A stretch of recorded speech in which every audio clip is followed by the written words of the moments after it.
좀 안타까운 거는요. 김태현 스토킹 살인 사건 발생 다음 날이었죠. 지난달 24일에 스토킹 처벌법이 이 국회를 통과했는데 이 스토킹이 폭행이나 더 나아가 살인과 같은 강력 범죄로 이어지는 것을 막기에는 미흡하다 이런 얘기예요. 그러니까 강력범죄로 이어지는 것을 막기 위해서는 스토킹 단계에서 강하게 처벌을 해야 되거든요. 근데 일단은 구성요건상의 문제가 있어요. 아까 그 윤 기자가 지적을 했던 것처럼 지속적 반복적인 것을 요건으로 한단 말이에요. 그럼 이 같은 경우에 지금 이 노원구 세모녀 살해 사건 경우에 살해 행위로 나가지 않고 집 주변에서 5시간, 6시간 그렇게 몇 차례, 두어 차례 배회를 했다면 이거를 지속적 반복적인 것으로 볼 것이냐의 문제가 있거든요. 어떤 판례가 성립되기 전까지는 지속적 반복적이다 단정하기 어려운 문제가 있고 또 하나는 기소할 때의 문제인데 네. 반이 다 불벌죄라며요. 그러면 내가 보복을 당할까 봐 고소 의사를 적극적으로 표시를 못할 수가 있는 거고 또 그다음에 뭐 스토킹을 어떤 여성을 상대로 계속한다면은 접근 금지 명령이라든지 뭐 통신매체 차단 이런 조치들을 내릴 수가 있지만은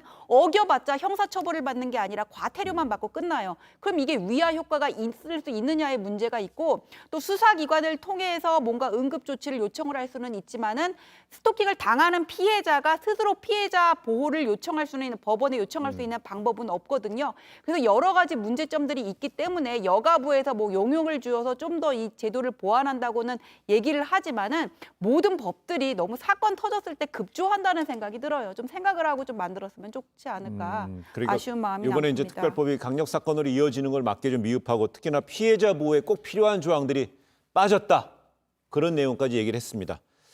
또 법의 실효성을 높이려면요, 또 스토킹에 대한 인식 개선도요. 우리 많은 국민분들이요, 이건 정말 안 된다, 이건 꼭 처단해야 된다, 이런 처벌해야 된다, 이런 인식이 좀 더 따라야 된다는 지적도 좀 전문가들 하고 있습니다.